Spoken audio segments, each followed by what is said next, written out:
What's going on, guys? Charles Weinraub, AKA the Handsome Homebuyer, here with the team. Just finished editing a fire podcast. We have Katerina Morosan, Greg's favorite. Didn't hate it. And first, podcast. Check it out.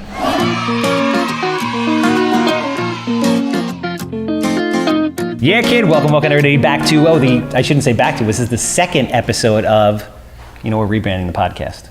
Oh, really? It's not Handsome Homebuyer Podcast anymore. It's Smells Like Cat Pee with Handsome. I have 2 cats.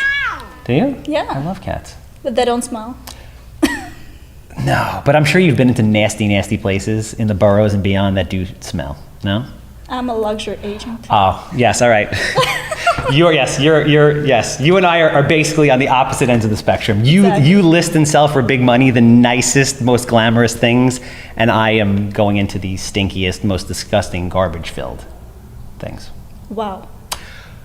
Levy. Charles. Do you know who charges into anything? It doesn't matter if it's luxury or if it smells like cat pee? Lisa. Who is it? Captain Permit. 516-513-8838. Aaron, who's standing across there. Can we get a shot of Aaron?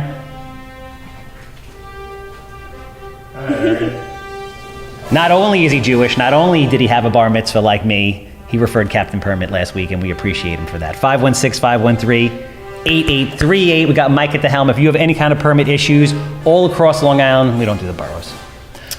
Okay, I'll do. But if you sell luxury on Long Island and you have a permit problem, who are you going to call? Captain Permit. Captain Permit, 516-513-8838. Obviously, if you have a house that smells like cat pee, if you have a luxury house, you're going to call Katerina. If you have a house that smells like cat pee, is dated from the 1960s, 6 inches of mold on the wall, human waste floating past the basement steps. I'm quick, I'm easy. Levy, what am I? Good time. No, yes! You forgot to do the thing. Okay. Yes, I'm a good time. I want to buy it. 516-777 sold. So, we've been trying to get this together for a while. But now we're here. Now we're here. And I got to show everybody, because this doesn't happen. People that are out here that come on the podcast, I can be bribed with gifts. I don't drink, but this is very cool. Levy, can we get a close-up of this? Sexy.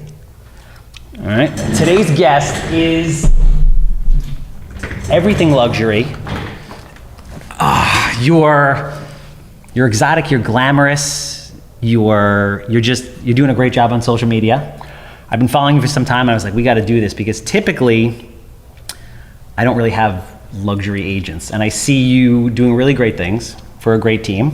All right, Juan Baronecci has been a connection of mine for quite some time. We've done a bunch of things together. Great guy, building a great team, and it's really nice to see you guys growing. We're talking about the Goldbar team, and you kind of bursted onto the scene. You could have been doing this for many years, but I don't know. But I've seen you kind of in the last 12 months. Mm-hmm.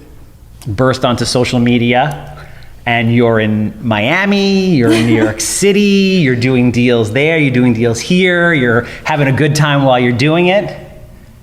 So with that said, we have EXP's own Katerina Morosan from the Goldbar team. Yes, it's all about me. Welcome. It's all about you.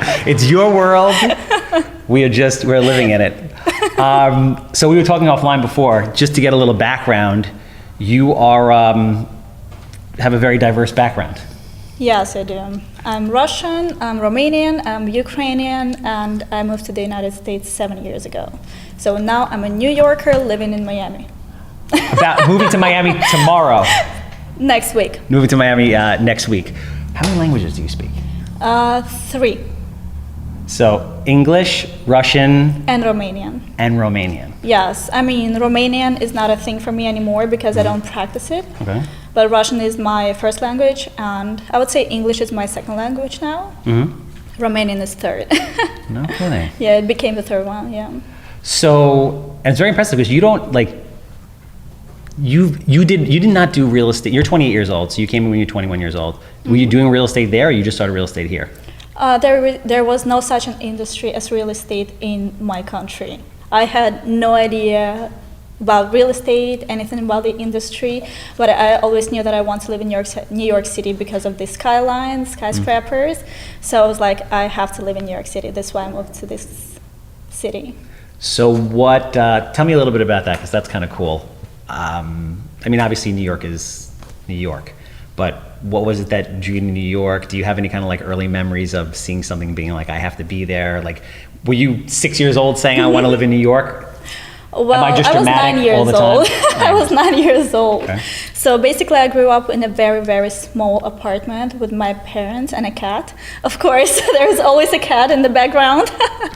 So yeah, I grew up in a very small, tiny apartment. And I think that back then, I realized that I want to have a big house. Okay.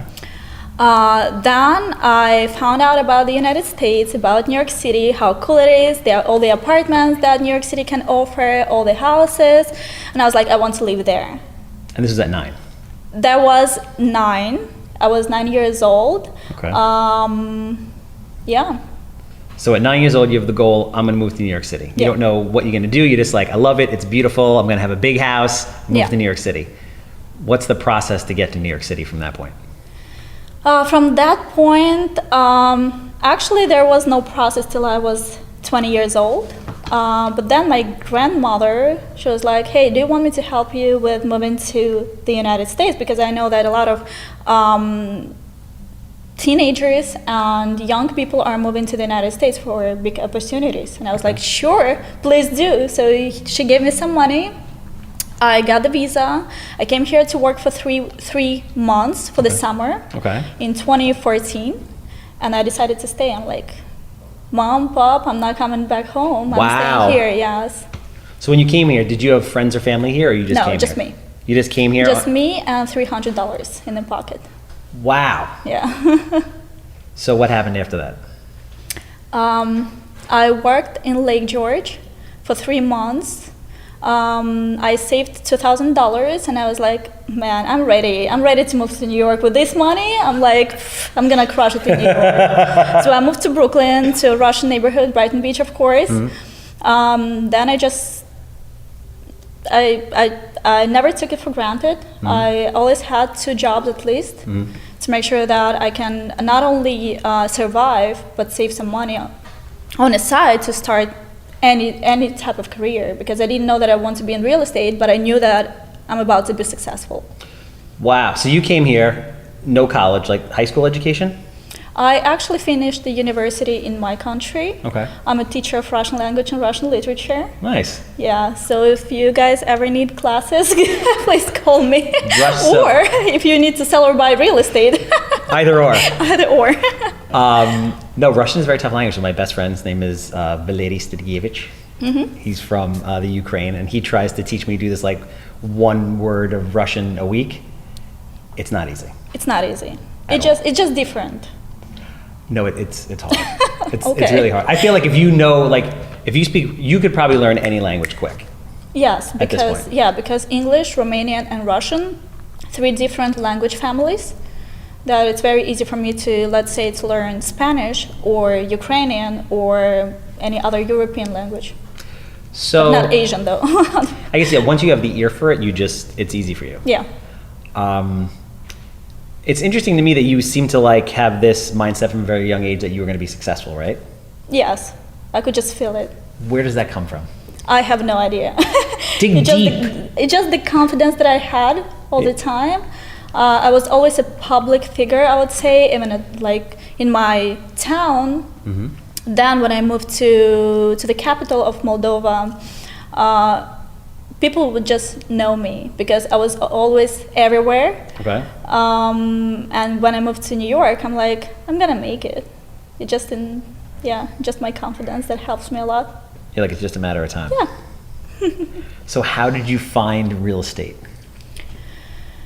I rented an apartment from a real estate agent. She opened the door, and that was it.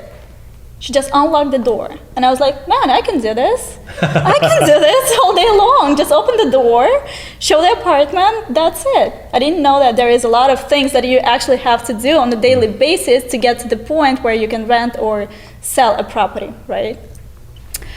I decided to get a license, but at the same time, I actually applied to Baruch College. Okay.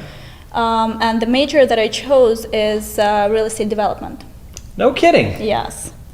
So I was trying to, how do you say, to kill two rabbits at the same time? Two birds with one stone. You see, in Russian, it's two rabbits. Oh, yeah? Yeah. That's the difference, you see. So, I got my license. I went to the college. And then I realized that you cannot be actually part-time salesperson as a real estate agent. Because if you want to be successful, you have to be full-time. You have to be available almost 24/7. Okay. Until you make it. Interesting. Yeah. So when I was... You just got real serious there for a second. Oh, I'm sorry. It happens to me sometimes. No, not. It's just it's interesting. Like when I see you, it's like you kind of like flip the switch and you start thinking like, I got to be successful. Like I got to be focused. I got to be 24/7, right? And it shows because you're very successful and you're very young. Keep going. I want to learn more. Right. So I went to the college and I decided to find a job that would actually help me in the future to become a really good salesperson. Got it. So I found a job and I'm really thankful to that lady. My English was not good. It wasn't good, and I'm really thankful to Nancy Pax, who actually took me as I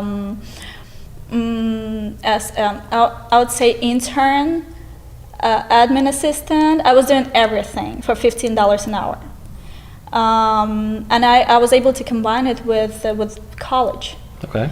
So you went through the development program.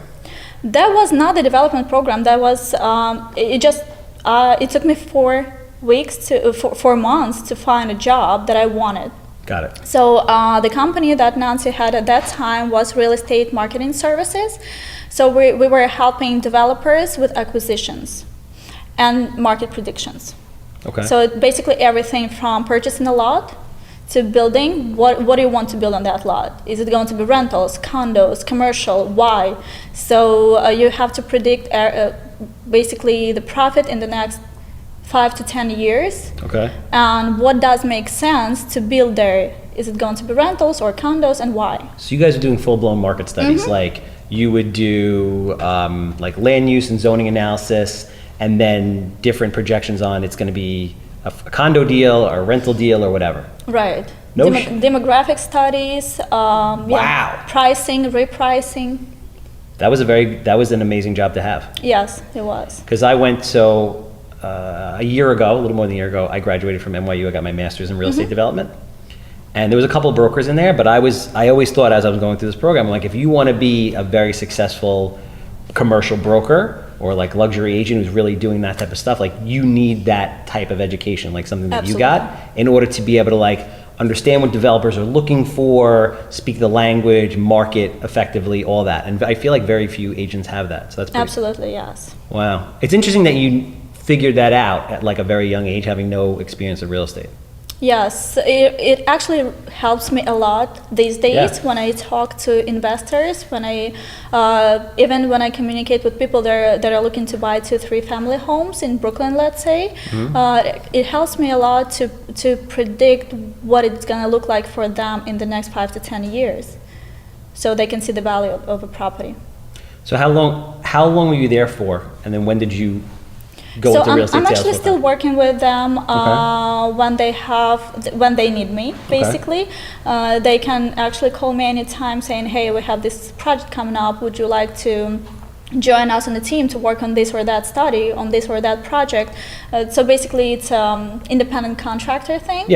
But I get a lot of insights from these projects that helps my sales career. So it helps you keep your pulse on the market of what's happening. Like, absolutely. What are developers thinking about building? What kind of permits are coming out? Demographic data, like how are things shifting? What type of product are people looking for?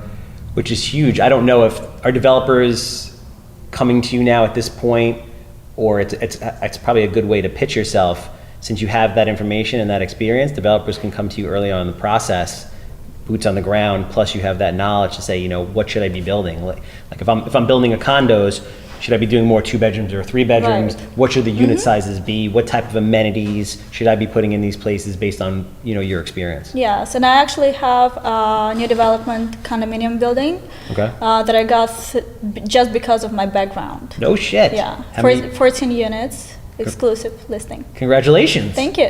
Wait, so when did you really start selling? A year ago.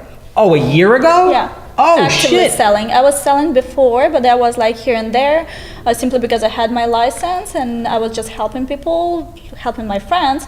But actively selling, full-time salesperson, I became last year. So how many years did you spend full-time working for that company to get the experience before you really started doing sales? Almost 3 years. Yeah, no, that's what it takes. Yeah.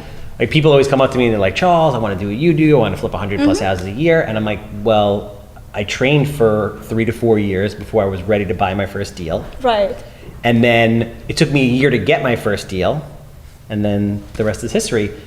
You and I are kind of walking parallel Yeah. paths, which is, I think a lot of agents will look and I'm going to reference it because it's awesome. You should be proud of it. The big check, if you haven't seen the big check is out there on Instagram. A lot of people will see that, but they don't know what you went through to get there. I have so many DMs. I have so many people that reached out to me just to thank me for this motivation. But I had a few people thinking that EXP paid me to promote the company, which was kind of weird because people couldn't believe that a regular sales agent can actually earn that much money after 12 months being a full-time salesperson. What do we say to those people? Fuck you. No, real talk. I mean, because there's a lot of people like to make excuses, right? And they say, oh, within a year she can't possibly do that. But like, I've been watching you for a year. First of all, you haven't been doing it for a year. You've been preparing for a long time. Exactly. You've been working at that job for 3 years. You have this like hunger and drive that probably like 99.9% of agents don't. It's very different. But you operate primarily in the boroughs, right? You don't do a lot of stuff out here? Yes, primarily I do Brooklyn, Manhattan, sometimes Queens, and Miami. So what do you equate, I'm sure it's a bunch of things, your like quick rise to success to? Just joining the right team.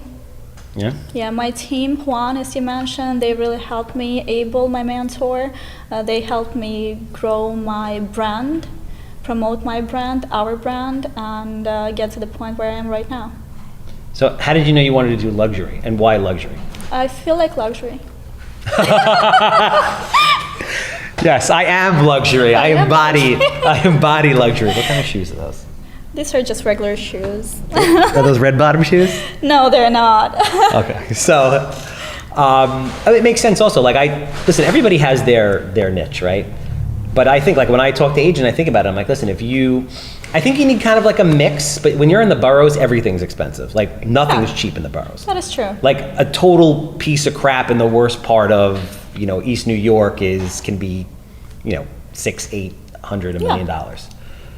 So it's just a matter of efficiency. You could sell 20 or 30 $500,000 homes, or you could sell 20 or 30 $2 million condos. Yeah, so I prefer doing the condos instead of East New York properties. And actually, you have to enjoy what you're doing. Yeah. Like honestly, I don't think I would ever go to Long Island, sell $400,000, $500,000 homes. No offense, but I don't feel it, right? But never say never. Last year I was like, man, do I have to move to Long Island to take advantage of this market? Yeah. Because I was struggling last year in New York, in Brooklyn, right? So I was thinking maybe I should shift my brand and marketing towards Long Island. You never know. Talk to me about how that kind of went. So did you get into it, were you selling post-COVID? Like you started getting into it full-time after COVID hit? 2020, January of 2020, right before. Oh, right before. Yeah. So talk about kind of what it was like when it was, because it was crazy then. Like It was crazy. talk about what it was like then, how COVID impacted it, and ultimately like what you see going on right now. Yeah, so the first month in sales, I actually closed one deal and I was like, man, this is easy. I can do this, I can close a property or two every month. This is like nothing to do here. But then March came and everything under lockdown. Yeah. I have no job. I was like, what am I supposed to do right now? Because the other business probably wasn't going either because people weren't Right. developing. Yeah. So basically the world just like froze for 3 or 4 months. Right, but at the same time, 2020 is the best year I've ever had, not in terms of sales, but in terms of self-development. Interesting. Yes, I was going to ask because- you, what did you do during that time? So I bought a lot of courses, as we all did probably. I read a lot of books about self-development, sales, and everything that would help me in the future. I met a lot of friends on Instagram, and I met you on Instagram last year during the pandemic, I guess. So you see, I would say 80% of people that are surrounding me right now, I met them on Instagram. Yeah. Instagram is a crazy thing. Social It media in is. general is a crazy It is. thing. I agree. So let's talk about your marketing, right? You're marketing to sell properties and then you're marketing to bring clients in. What are you doing? I mean, I see you very active on social media. What kind of things are you doing? I party a lot. Do you meet these people in the party scene? Yes, I met a lot of people that are either my current clients or they're going to be my clients in the future. In the party scene? Yeah, how do you say it? Circle prospecting? No, it's not. It's basically a personal circle that you build. Yeah, no, that makes sense. Yeah. I know a realtor who's done very, very well, and she liked to go to bars, she liked to play darts. She's picked up a ton of clients there. Yeah. It's just whether you're like playing softball, whatever it is, people have their social circles. Yours just happens to be a little bit more glamorous and have a different kind of group of people in it that works for you, that works for the kind of business that you're looking to do. Now, when I said that I party a lot, that was a joke because I have my routine, I don't think you go really out. party a lot. I think you Yeah, party we were talking about this before. I think you party the appropriate amount Yeah. for somebody who's especially 28 years old. Yeah, Like I'm 41 years old, plus I don't drink. Do you drink? I do. Like drink? I mean, when I go out, yes, I would have like 1 or 2 drinks for sure. Okay, well that's not bad. Why not? You don't get drunk though. Sometimes. When was the last time you got drunk? Like a month ago. Oh, okay. Just curious. just trying to get a gauge. But yeah, listen. I don't want to talk about it. All right, you can say, listen, you can say that. There's no rules on here. If you're like, Charles, I don't want to talk about it. I'm not mysterious, but I just don't want to talk about it. That's what you could say. I'm the most straightforward person you probably ever met in your life, so I'm okay with discussing different things. I like it. Yeah. So take me through again. So it's 4 months, nothing. You start working on yourself, which I give you a lot of credit for. You might say like, oh, everybody bought these courses, blah, blah, blah. A lot of people during the pandemic did shit. Like Really? Yes. 99% of people, in my opinion, did shit. Because they could use that as an excuse to not do anything. I don't know these people, Right. honestly. People who are around me, they're hustlers. They have very similar mindset to mine, so I don't know the 99% that you're talking about. I don't know them. Well, I guess you surround yourself with a certain group Yeah. of people that are like-minded, but I feel like a lot of people didn't do anything. They just used that time to mess around. I still think there's a lot of people that are riding it out, even to this point, just as long as like COVID can be an excuse. Yeah. But you didn't. You continued to get educated, and then what happened through COVID? So I realized that New York City is struggling. A lot of people were saying that New York City is not the same anymore, it's dead. You have to move out, you have to leave New York. So when you say New York City, you're talking about Manhattan? Or you're No, talking about the Brooklyn, boroughs. Queens also? Yeah. Okay. For me, New York City is Brooklyn, Queens, and Manhattan. Not Staten Island. Not that now. Not the BX. Some parts of BX. Okay. Yeah. So yes, that was definitely a struggle. I had a lot of listings that I would say it took me 6 to 8 months to sell those listings because there was no demand. And before they were going, what was Yeah. average time? 30 Yeah. days? 2 weeks? 3 weeks? Exactly. And all the listings that had no balconies or these were like 1 bedrooms, they would just stay there with no increase, and we couldn't explain why. Then we realized that people need more space now. They don't want 1 bedroom, they want 2 bedrooms. Yes. They don't want condos without outdoor space. They want outdoor space, at least a balcony. So we had to Are market. they willing to pay the premium for that though? It depends on neighborhood and property type. Okay. Yeah. So if you would sell a single family home during the pandemic in Brooklyn, it would go over asking price. Condos would go way below asking price. Got it. Just because people want the space. Yeah. Which is exactly why everything started going nuts here. Like values here are probably up like 15% in the last year and a half. Yeah, there was no increase or decrease in New York City prices. It was just no demand because there was a short period of time for the prices to adjust. Did it just, so basically there was no activity? Yeah, it was just flat. And people weren't dropping prices, they just sat there? And are we still there now? Right now there is a lot of demand in New York City, in Manhattan. Really? And in Brooklyn as well, yes. A lot of demand, a lot of people that are moving, even let's say people from Long Island, they would move to Manhattan just to take advantage of the concessions that developers On rentals? on rentals and condos as well, because there is a lot of off-market concessions that they wouldn't promote online. But when you come to the property, they would show you off-market deals. Okay. And add some more concession value to this deal just to sell out the building. So talk to me about the way the Manhattan market works. I don't know about it at all. Like, I know the way Long Island market is like pretty much like what you see is what you get. It's like, it's open. Everything's pretty much on the MLS for the most part. I mean, there's off-market deals, yes. But the Hamptons are very different. They don't operate on the MLS, they have their own thing. Are there a lot of like, pocket listings in the city? Do you have to go direct to agents that are working with developers if you're going with new construction? What is the marketing and the market like in New York City in regards to like how things get sold and what concessions get made? So in New York City,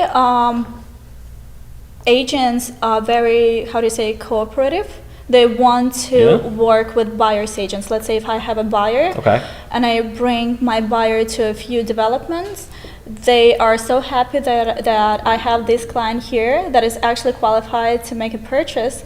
They would take it to all off-market units in the building just to make sure that they purchase at this building. Wouldn't go to the building across the street. Are they doing that, is that the culture in general, or they're doing that just because of the market and what's going on right now? It's the culture in general. So they just want to sell it as soon as possible. Doesn't matter whether they get 6% or 3%. They just want to sell it and move on. Interesting. Yeah. But everything's not listed out there in the open. Like what are they, is there a database in the city that they use, like an MLS of New York City? Rebney. Rebney? Mm-hmm. Rebney, okay. Yeah. Is everything mostly on there or not so much? Mostly, yeah, for the most part. Okay. So you'll find it on there, you'll bring your buyer, you'll work with the listing agent. Sometimes they have pocket listing type stuff. They have pocket listings? Yes. Things that are in the building that aren't listed yet? Yes, it's called shadow inventory. Okay. What kind of concessions do you see them making through COVID? Everything that wouldn't affect price per square foot. Let's say they would pay your real estate taxes for the next 2 to 5 years. This wouldn't affect the price per square foot at the building. Because they want to maintain the comps at a certain level. Exactly. This, or they would pay your common charges, or give you a free storage room for the next 10 years. Wow. Yeah, so anything that wouldn't mess with PSF. So I'm of the opinion that New York is a very tough place to operate. New York in general, right, as a state. Yeah. But I feel like it fans out from New York City. Like New York City is very tough. Brooklyn is very tough. Like there are sharks. You have to be very tough to negotiate. As you go out to Nassau County, it gets better. Suffolk County, it kind of fans out and gets easier, right? You must be a very tough negotiator. I am. I definitely am. It's a sport for me. It's like tennis, playing tennis back and forth. Do you like it? I do. I enjoy it. Yeah? I like getting really, really good deals for my clients. Doesn't matter on the sell side, on the buy side, doesn't matter to me. I just like negotiating. No, because a lot of people have anxiety about that. Like they have anxiety about making offers. They have anxiety about asking too much. Really? Yes. Come on. Well, when it comes to buyers, maybe they do have anxiety, but when they have a really, really good agent that represents them, they shouldn't have any anxiety. Shameless promotion. Keep doing it. It's all about trust between it. you and your expert, your real estate agent. So for agents out there, right, myself included, I'm always looking to learn these things. What, do you have any particular strategy or tips with negotiation? Is it a feeling? I feel like you're a very socially intelligent person, just probably by nature, meaning you you have a good feel for people and sense for people. Like, I feel like you're probably the kind of person that can meet somebody and I kind of like understand who they are in like a very, very quickly. Not necessarily, No? to be honest with you. Fuck, that backfired. Yeah, it takes me some time to figure out what kind of person is in front of me. Really? Unfortunately, yes. All right, that backfired. So, how does that work in the negotiation process? Like, how do you know how far you can push it? How do you know I when know you the should back market. it? Okay. I know the market. I know I can. Sometimes I'm even surprised how good of a deal I could actually pull for my client. But it always works. How do you go about understanding the market and keeping your kind of like finger on the pulse of the market? Is it through the job that you maintain for that reason? Are you constantly studying, reading reports? How do you do that? Like, how do you know? I'm an active agent, so I always know what's going on here and there, simply because I have a lot of deals going on at the same time that I'm negotiating. I'm losing deals, I'm winning deals. Okay. So yeah, when you're active, you exactly know what's going on. Oh, that makes sense. But again, then you're spread amongst. So where are you currently doing deals right now? You Manhattan, Brooklyn, Queens. Where are you doing deals? Right now in all three boroughs. All three boroughs. Yeah. And from condos to single-family homes, everything. Yes, it's mostly condos, sometimes co-ops. Okay. Because it's still a thing in Manhattan and Brooklyn. There's Yeah. a lot of co-ops there. Single family and multifamily. Interesting. So, multifamily from an investment standpoint, or multifamily from more of like I'm going to buy this 3-family, live in one unit, rent the other 2 units type of thing? Yes, it's either investment or as first-time investment for some people. So I've been seeing you do some videos on like, cap rates and things like that, really like kind of teaching investment type strategies. Did you learn that from your previous job? Is that how that came about? No, actually, I learned all these things from my team members. No shit. Yeah, we have really, really good training on this side, and we will go over very common issues and problems when it comes to, let's say, multifamilies. Okay. We will go over this every month, I would say, just for us to remember, just for us to stay on the top of each deal that we have. Are there people on the team that are really familiar with that type of thing, like cap rates and vacancy rates and construction costs and things, or do you guys bring in kind of outside experts and you do a lot of training? How does that work? So Juan and Abel, they know what they're doing, right? And they do a lot of training for us to make sure that we perform. Oh shit. Yeah, they help us a lot with this. It's very impressive. I had no idea. Yeah. Because especially like there's a lot of agents that want to get into like the commercial space, but they don't know where to start, and the brokers aren't really teaching it. So that's very interesting that you guys are doing Yeah, that. that's a huge issue. When, as I said, that it helped me a lot that I joined the right team. Because if you join a brokerage or a team that do not help you, you gotta leave. Because otherwise you would have to leave the industry.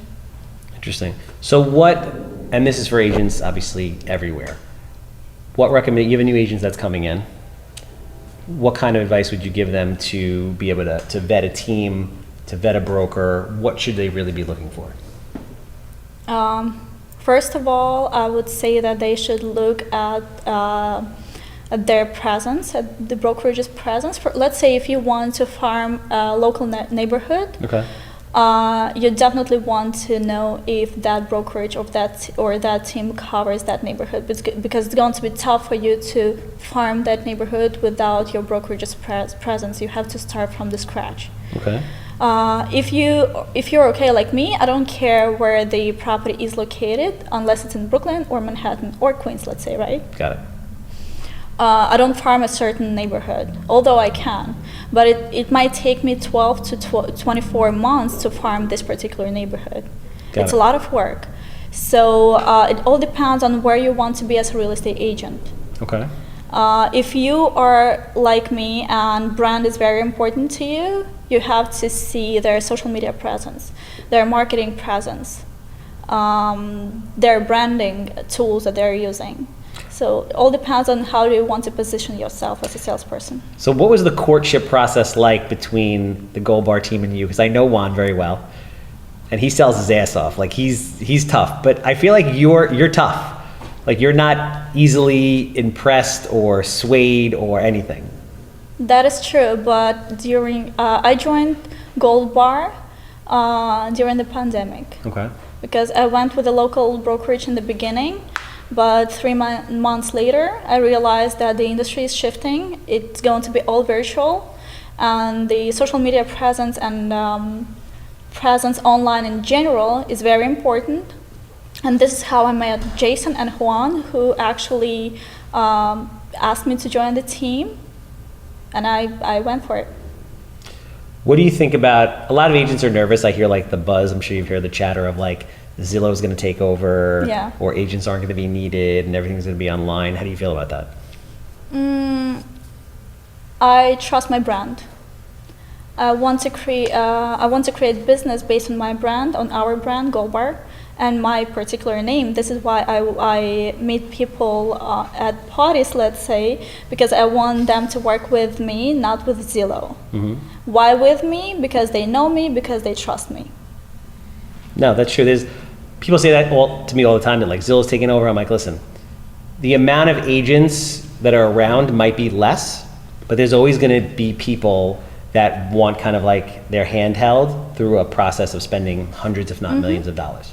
Exactly, especially when it comes to luxury Yes. market, people definitely want someone to take care of this, the whole process. They don't want to do this themselves. They don't want to do the property search. They don't want to, they definitely need an expert. Yeah, Because they're too busy to do this themselves. exactly. Depending on who you're dealing with in certain cases, a lot of times they don't even go see the property. Like they'll send you and you're essentially their exclusive agent. You'll tour all the properties, give them your opinion, updates, Yeah. and they'll buy based off of that. Yes. So talk to me about Miami.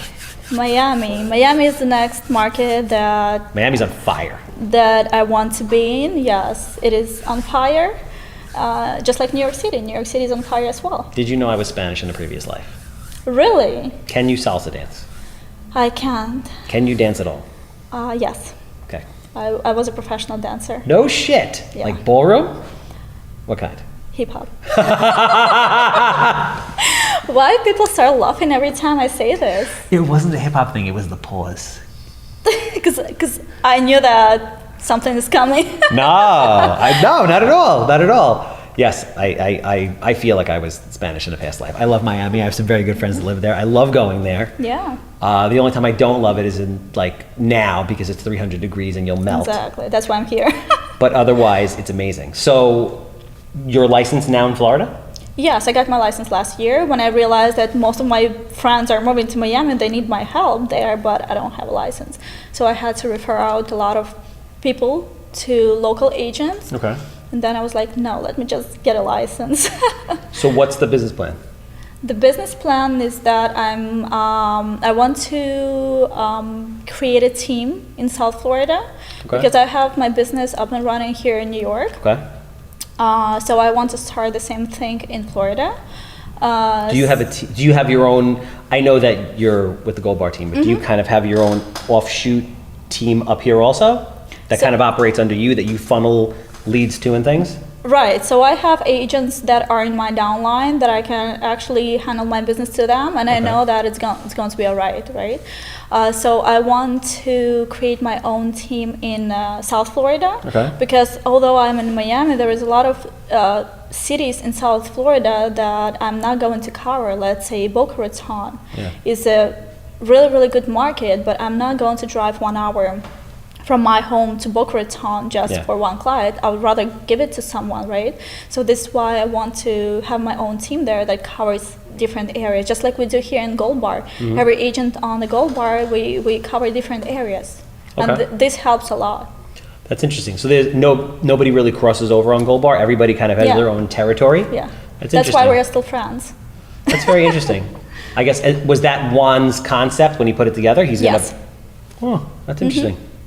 You know, I have to have him back on the podcast then. I had him on the podcast a long time ago when he first got into it, but obviously it's evolved a lot in the last, I think it was like 3 years ago that he was on. So good for him. That's very impressive. Yeah. And he's got a dynamite head of hair. Dynamite. Cue the picture of Juan in his, like, gorgeous jet black mane. So what are you planning on doing? It's going to be a back and forth thing? You're going to be Are you just taking, basically, if you have good clients that are, I feel like wealthy people are in both areas. They have properties in Miami and they have properties in New York. Right. So is that the angle? You're back and forth basically working with your client, or are you looking to like kind of snowbird and go down there in the winter months and come up here in the summer months? Because I know agents that have tried that. They're like, I hate New York winters. It sucks here. Yeah. I'm going to Florida. But it's hard to like build that business when you're just there for a couple months and then here for a couple months. You have to have a strategy. You have to have a system that you follow. Okay. So for me, it's going to be back and forth for sure. Why? Because I'm a New York person. Okay. Florida is a little bit slow for me, so I have to come back to New York all the time to get that drive, you know what I mean? To get that energy. Okay. And go back to Florida for like 2 weeks. So this is why I have an apartment here and in Florida, so I can go back and forth. Are you looking to be like a Florida citizen? You're planning on spending more time there than here? Yes. Now, yes, I have to. Nice. Yeah. So really so you're gonna maintain your business here, but the main focus is to build your business out in Florida. Yes. So I'm that kind of person that needs a new project every now and then to keep myself just entertained, I guess. I love new challenges. So if I feel like I have my business here up and coming, up and growing, so I just need to move on to a new project. So Miami is my new project. Interesting. Because that's pretty, I mean, so you've basically, you've built a good business in 12 months and now you're on to another project already. Yeah. How long does Miami last before you get bored and you go to the next project, and what is the next project? Or you haven't gotten there yet? Maybe, I don't know, maybe California, who knows? I'm joking, no, not yet. But who knows, in 12 months, let's just catch up. What's the 5 to 10 year goal? To retire. No, you'd be so freaking bored. I know, right?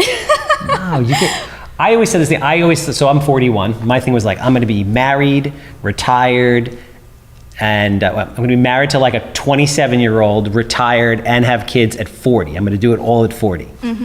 Then I got to be 40, and I'm like, well, A, I tried to get married at 35 and that didn't work, so that was like step 1. 2, I don't have kids, and then 3, I realized I could never retire because I would be bored out of my mind. I kind of feel like you're the same way. Yeah, I'm the same way. Yeah, I want to think that I want to retire because I don't want to work as much as I do right now.